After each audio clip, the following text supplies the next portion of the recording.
Hi, my name is Rachel, and today we're talking about how Moms for Liberty tried to ban a book called The Artivist, which is a children's picture book in my neighboring county, which is Pinellas County, Florida, and that's actually where I grew up. So this doesn't surprise me. There is a Tampa Times article about this that I will read from, and I also got the challenge forms, which are always so fun to read from these racist-ass moms. So I will read you some of those, but I do have to issue a trigger warning for blatant transphobia and racism. Here's the synopsis. This is an inspiring picture book about how children can combine art and activism in their daily lives. They say I'm an artist, they say I'm an activist. When a young boy realizes the scope of inequities in the wider world, he seized with the urge to do more. He decides to bring together the different parts of himself, the artist and the activist, to become an artivist. After his mural goes viral, he sets out to change the world one painting at a time. With inspiring text and stunning illustrations by Nicholas Smith, The Artivist is a call to action for young readers to point out injustice in their lives and try to heal the broken bones of the world through their art. And here's a Tampa Times article talking about this. Pinellas panel agrees to keep The Artivist in elementary schools.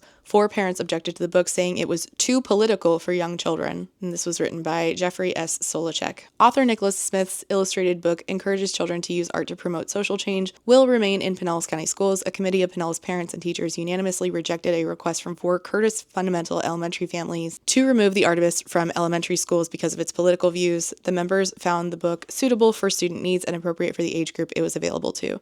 There is nothing objectionable in this book. This is fine to read, said committee member David Schell, a Curtis teacher. It's not telling anybody what to think, it's allowing the community to think. And just to reiterate, this was not curriculum, this was in libraries, which means it is self-selected, and any child's parents who do not want their kid to read it can simply make that plan with their media specialist on a case-by-case individual basis. They don't get to make that call for everybody else. So the committee is the people who decide to keep the book on first a school level, and then there's also usually a district committee, depending on where you live. There is one here, and then it goes up to the school board. Another person on the committee was Christina Montalvo. A parent at a different elementary school said she might not show all the book's topics to her own children, but that didn't mean it should be taken out of schools. Ta-da! See how easy that was for Christina to choose to parent her own children rather than making decisions for everybody else's children? She said, are there some subjects I might look at as something I'm not sure about? Yes. Is that enough to remove the book? No. I can't justify this book has to go because I don't agree with every aspect in it. Correct. That is how it works. Libraries are places where ideas exist, both some you'll agree with and some you will not agree with. The complaining families who did not attend the hearing, of course they didn't.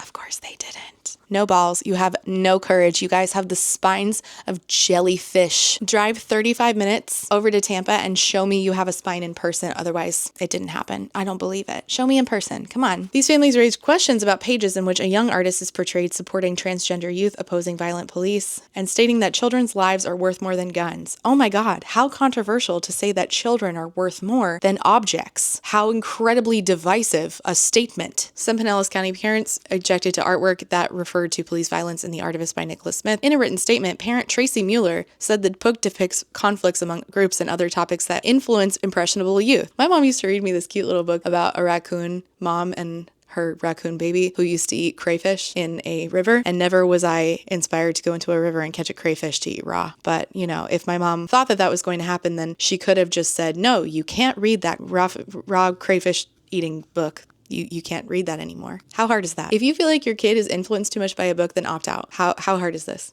Is it hard for you to parent your own kids? Do you find that difficult? Or 2 other parents also submitted statements suggesting that schools should not be exposing children to controversial issues. Should not be exposing controversial issues to children. That will make it so that we basically don't talk about anything ever. Talking about a topic is not telling a child what to think on that topic. Y'all really sit here and expose yourself as not being able to understand the difference between depiction and endorsement every single day. Every single day you make it clear that you don't know the difference between those two things. That's really pathetic, honestly.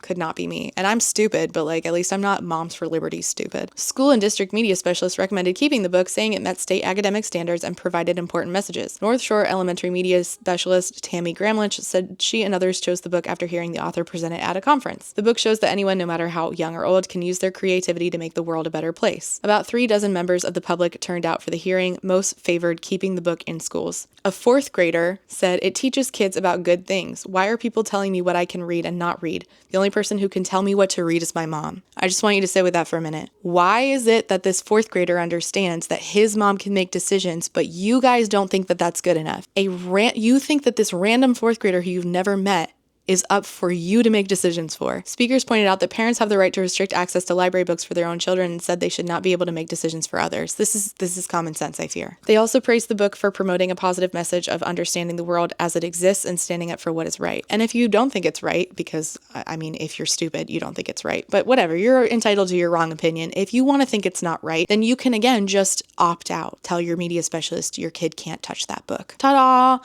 Problem solved. Unless it's about you forcing your parenting beliefs on other people's kids, in which case we have another problem to talk about. Live and let live, said Paul DeFazio. Let's ban the bigots and not the books. A couple of speakers called on the panel to remove the book. They said the schools should not be exposing elementary children to ideas that are best left to families. Oh, in that case, I would like to ask you why you think it's appropriate for religious books to be on shelves. Because I'm fine with it, even though my family and I are not religious. But I was thinking suspicion that you only want one religion to be depicted on shelves in elementary schools. I mean, religious stuff is as divisive as it gets, right? But that's fine for you, because you guys just keep having these double standards and I keep having to point them out and you always look so fucking stupid. This book fosters victimhood and tells children the only way to make things better is to be an activist, said William Allen, who attacked what he called the transgender movement. Did anybody, I don't know, issue a sobriety test before William walked into this room or no? Okay. He said the book is filled with scary images that inspire divisiveness. Y'all just keep using words and throwing them around, but then don't apply them literally anywhere else. Like when Jesus told the parable of the Good Samaritan, and he said that a couple of those dudes were like complete dicks to that guy who was left to die on the road. Like, do you think that that's divisive? Do you hold this standard for the Bible? Or is it just about books that talk about race and queer folks? Because if so, then you're just outing yourself as a fucking bigot, in which case, shut up. Don't talk anymore. I don't want to hear from you. The committee's decision is final, according to school board policy. Unlike in other counties, the board has chosen not to consider individual book challenges itself. I wish beyond a wish and a prayer that the fucking school board here in Hillsborough would adopt this. The committee should be the end of it. The committee feels basically useless when the school board has the final say. Time after time, committees say, oh, this is fine, we should keep this book, and then school boards ignore them entirely. Don't even discuss why they're banning the book, they just ban it. This just happened in Hernando County with 3 books, and it also happened in Brevard County with a manga where one of their school board members who's backed by Moms for Liberty said that she didn't want to have it on shelves because it's about a romance and it's read backwards. Back to the article. The action comes after an election cycle in which voters turned back board candidates who had made statements about the need to pull more books out of schools based on what they considered objectionable content. They had suggested that the district staff should remove titles without receiving complaints from the community. Just take them out. It doesn't even need a challenge. It just needs to be taken out. Take them out. Take everything we hate out of here. The board majority has held that the process developed by administration, which includes formal objections followed by public reviews, addresses book concerns in an even-handed manner. I agree. It does. It allows for discussion and nuanced discussion at that. But it has led to the removal of books such as Invisible Monsters by Chuck Palahniuk, which a committee unanimously found pornographic according to state standards. A team of district media specialists later removed 5 additional books by Palahniuk over the summer as part of an annual review of library holdings. The process has also led to retention of books that committees have found to have literary merit despite references to sex and violence, such as The Lovely Bones by Alice Sebold. Compared to other parts of the state, Pinellas has seen few book challenges. Florida led the nation in school book removals during the past year, with the bulk of them coming in from a small number of people in a handful of districts. Governor Ron DeSantis and state lawmakers have over several years made it easier for parents and community members to get schools to pull material off shelves, including changing definitions of permissible content, among other things. They argued that they are not seeking to ban books, but rather ensure pornography does not get into children's hands. That's weird. What's pornographic about the Artivist? That's odd. After some districts complained that they were being inundated and their reviews were taking away from other work, though, they placed limits on the number of challenges that non-parents may file, which means that now these assholes can only challenge 1 book per month per person. There is a video I will play for you, but I'm also going to link it below if you would like to check it out and reshare, of an advocate in Pinellas County speaking at the committee meeting, and I will play it for you now. My name is Elizabeth Weinstein, and I'm here today as a parent of a student in the Pinellas School District, as well as an advocate for diversity, inclusion, and the freedom to learn.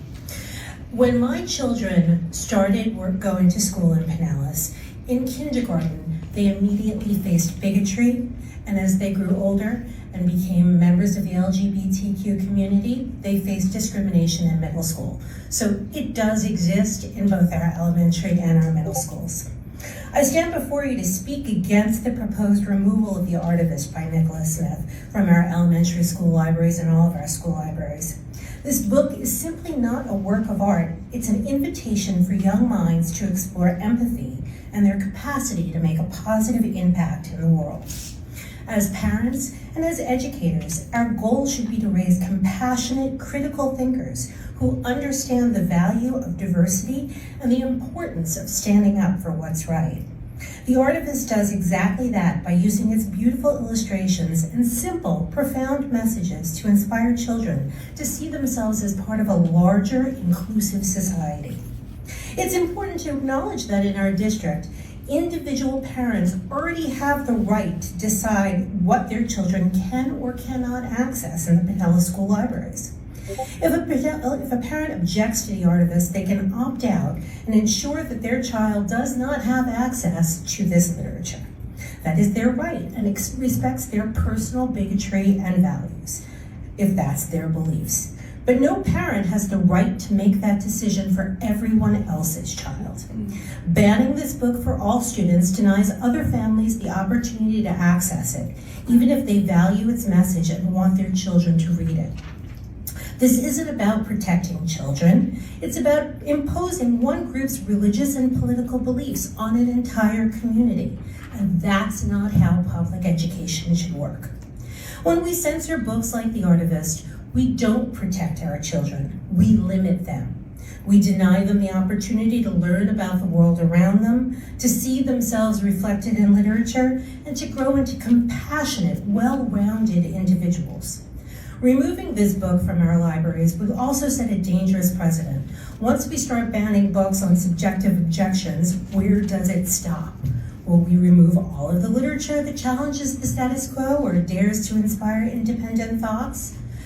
Libraries should be a place of discovery, not conformity. Our students deserve access to materials to broaden horizons, spark their imaginations, and teach them to celebrate the richness of our shared humanity.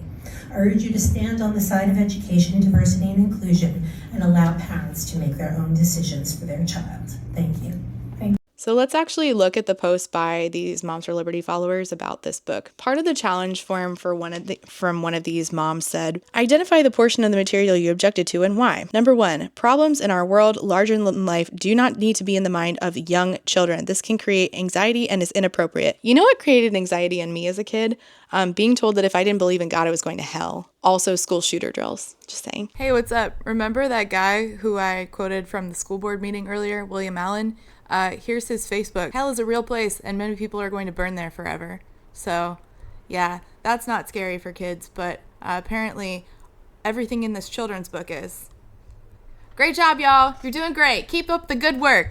Proving me right every time. Never do that. I'll never let it go. Number 2, a political voting drop box is political. This content should not be in our books or libraries. To boot, they are insinuating closing the box. Pretty sure we all know what political party has voting integrity, and this book is insinuating it is wrong. Also, with lighter skinned person closing the box on the darker skinned person, inappropriate. She's saying that it's racist towards white people. Number 3, my life is worth more than guns. I don't want my kids reading about guns at all. Then you will not be able to have your kids read about history books. So you might want to take them out of school entirely. And no, my 5 and 7-year-old do not need to speak up even when it's scary about political issues. But if you're a Christian, I bet you taught them that if they have a gun to their head and they're asked, do you believe in God, yes or no, that they have to say yes, right? Because that's what all the fundies taught us kids after Columbine. And if you look at how many fucking times we learned as kids about Shadrach, Meshach, and Abednego, where we were taught that even if we are being walked into a furnace where we will be burned alive, we cannot denounce God. Right? Okay, no, that's fine. Don't speak up when it's scary is kind of the opposite of what I learned in Funnyland, and I have a sneaking suspicion that This person is in Fundyland, but whatever, that's fine. Number 4, protect trans kids is the most upsetting page in my opinion. I will not allow my kids to be indoctrinated or for them to be curious about very controversial topics. Trans children is completely inappropriate for anyone, let alone elementary students. In your opinion, I'm fine with it. Furthermore, this does not apply to one single student at Curtis, to my knowledge. Stop forcing this stuff on our kids. Nobody's forcing you. It's a library book. It's self-selected. If I were to say there's a Bible on shelves at my kid's school, stop forcing your religion on my kids, you would cry. And I don't do that. And there is a Bible on my kid's school library shelves. I just leave it and I tell my kid, if you want to check it out, I guess you can, but you're not going to understand half of it. If parents think it is okay at an early age to teach their kids this material, great. Leave mine out of it. We are. You don't have to check out the book, bitch. You can just tell your media specialist no. You're trying to make it so that my kid can't check it out. You're so full of shit. Number 5, depicting children at peaceful riots with police and shields is disgusting. Who would put their child in a protest? Lots of people. Are you familiar with the civil rights protests? Pretty sure that they are also insinuating that Jay was killed by the police. With BLM in it, where are the White Lives Mattered books? Where are the White Lives Mattered books, she says. I cannot believe this person lives within a 45-minute radius of me. Where are the White Lives Matter books? Bitch, you... This is ridiculous, to be totally honest. I'm disgusted this is allowed in any libraries for kids under 18. I'm disgusted that you're allowed in any libraries for kids under 18. I'm disgusted that you have kids, to be honest. But guess what? I don't get a say in that. And I shouldn't get a say in that. You have the liberty to do what you want and teach your kids to be as stupid as you are. And I have the liberty to walk into my kids' school, have them check out this book if I want them to. They can read it or not if they want to. And you don't get a fucking say in it. It has nothing to do with you. It doesn't affect you at all. And to pretend to so that you can be a victim, so that you get your way, is so fucking gross. I have a feeling that you have complained at every restaurant you have ever been to just so you can get your fucking meals for free. Tracy's objection says pages 7 and 8 contain the word racism. I want to hold up a mirror to the world and show everyone what isn't working right. And it says racism and war on it. I guess war is fine for Tracy, but racism talked about is a no from Tracy. I got the objection forms. I'm not sure if this is Tracy's or one of the other parents who wrote an objection at Curtis. Assumedly what happened is that a bunch of conservative parents at Curtis elementary school got together and decided to object to this book, hoping that if enough of them objected to it, that the committee would vote on their side. But it's not against the law to have certain political beliefs, and it definitely doesn't violate Florida's obscenity law, so it would actually be violating the First Amendment to remove this book, which is what's happening over in Escambia County with the book Tango Makes Three. So here's part of the objection form. It says, what brought this book material to your attention, which is supposed to be, the question is asking, how did you learn about this book, not what brought this material to your attention.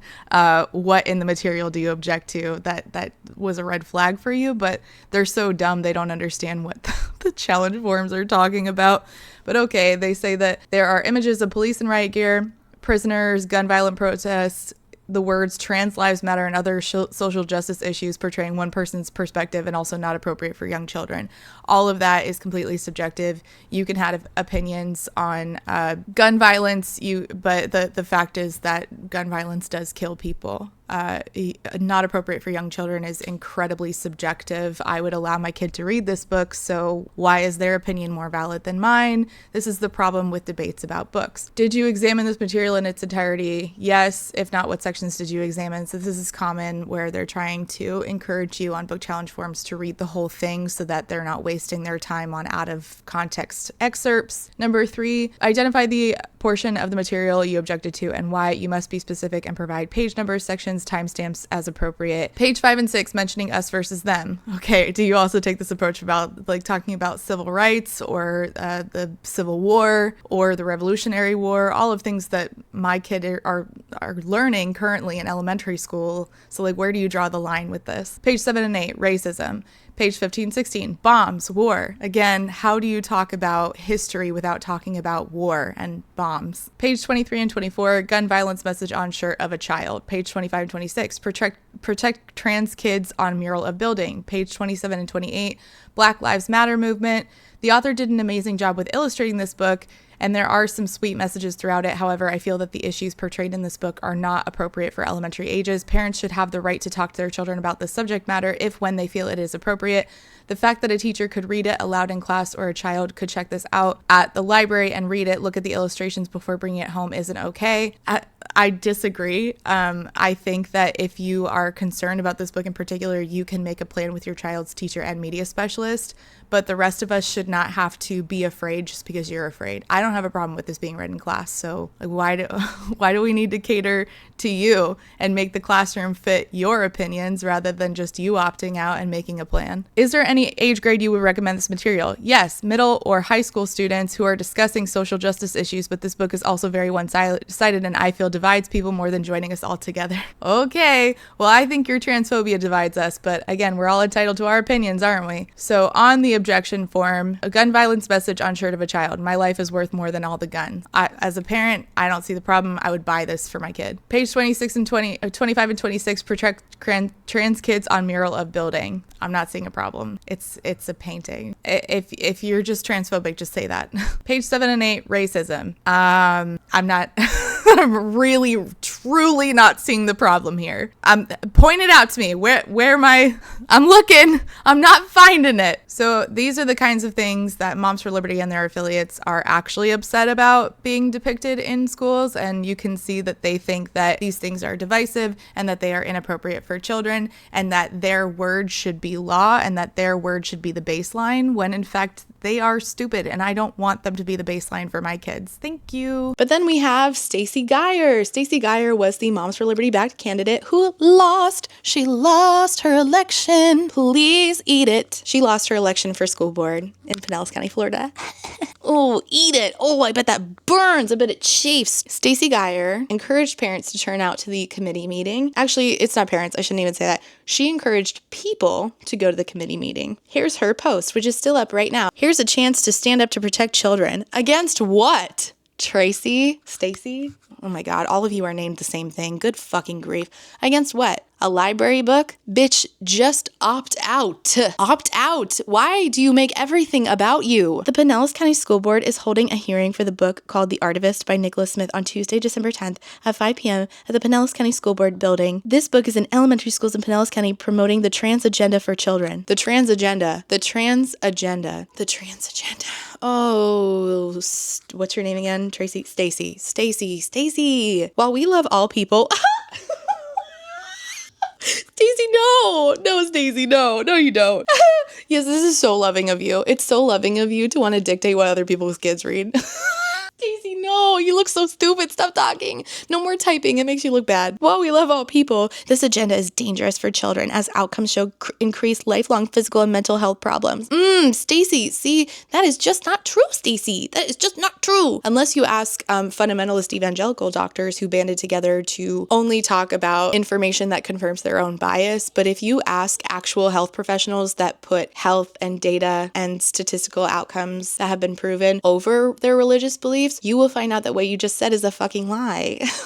Stacy, please consider coming to speak at the hearing to protect our children. You can protect your children from anything that you don't like by opting out. None of this is about you. Unfortunately, Tracy and Stacy, hilarious that their names rhyme, did not get their way. Oh, we're all real broken up about it. This is a win, and it's not a win because a book that I think is good stays on a shelf. It is still a win for Stacy and Tracy if they were reasonable about this, because the win is that they don't have to check out anything they don't like. Parental rights and education allow for us to all individualize every aspect of our kids' education. I have to do and sit down for these long ass IEP meetings, okay? Which are individual education plans for my special needs kids. And what I do in that meeting is make it so that my kids' education is tailored to their needs. I don't change everybody else's learning process in order to suit my child. That would be completely inappropriate. And just like I have to sit down and do individual education plans for my two kids based on their two different diagnoses, you can can individualize every aspect of your kid's school environment. It's not just the IEPs I do this with. I have to write waivers for medications for my kids, including cough drops. I have to sign a waiver so that my kid can eat a cough drop that I sent in and bought with my own money. I can individualize every single aspect of my kids' food that they eat at school. And yes, you can individualize your child's library experience. If you are a proactive parent, for 2 seconds, look up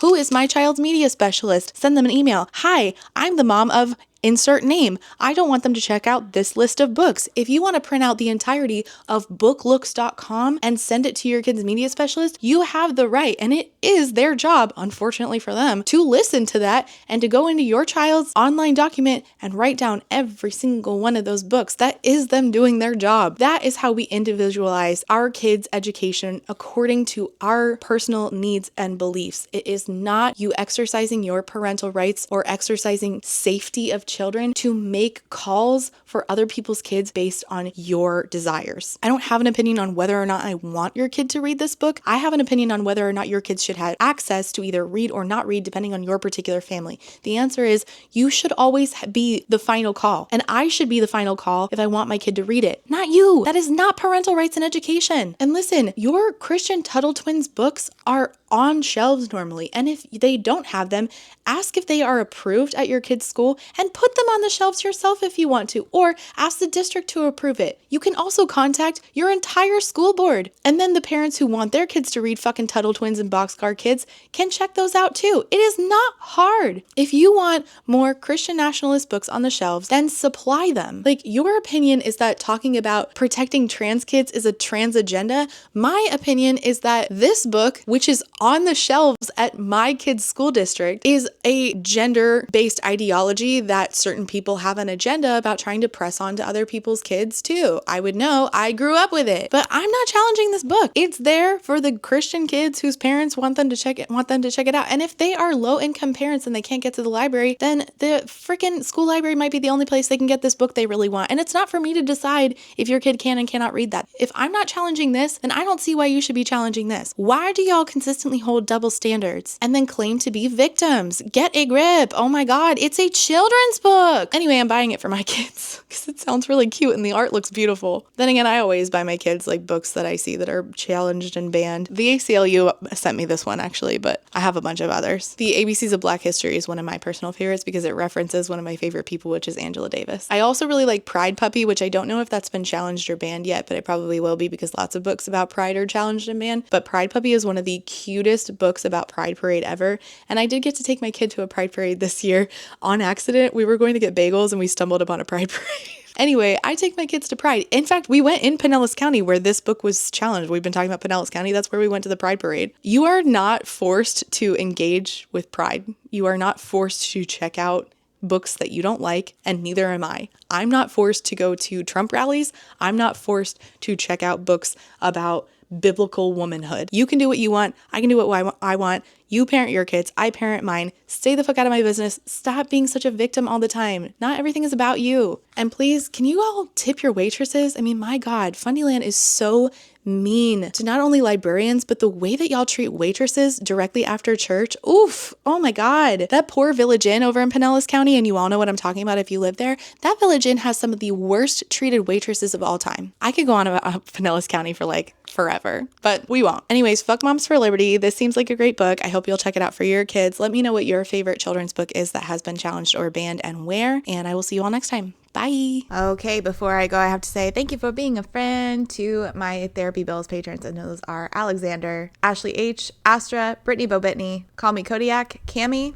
Choco's Homesick for Taiwan, Chris the Horror Therapist, DJ Rocktopus, Ellie, Emerald Dodge, Aaron with 2 E's, Eric D, Jess, Joel White, John E, K, Kaleno K, Casey McKenzie, Kate W, Katie M, Quinn, Lady Kittybug, Lady Chips, Lauren K, Lemon Jelly, Lex, Lily B, Matteraptor, Max B, Melissa, Minby, Mixer Bunless, Alice, Peggy Luhu, Rain, Reese, SJ, Samar, Scarlett, SMK, Steph B, 3 Raccoons in a Trench Coat, Urchin Audrey, White Raven 13, and Zorvictia. Thank you all so much for being here and for being a friend. And I have to say thank you for being a friend to my Potato Starch Marxist patrons, and those are Alejandra, Alicia Needs a Nap, Alistair, Althea, Amanda D, Andy, Angelica, Artie the Ninth, Ava, Ballads and Bookends, Beck, Bly Lavender, Bookish by Jenna, Bookish Rabbit, Book Noodle, Bree Caitlin, Kate B, Caitlin P, Carlin, Carly, Casper, Kate W, Catherine, Kathy, Claire Online, Cole, Colleen, Corwin, Cosmic, Darius, Danielle, Darren, Desiree Michelle, Dilf Enthusiast, Dorothea is not like other girls, Drive-By Thinker, Evie, Emily A, Emma, Fiona, Francis, Gadarn,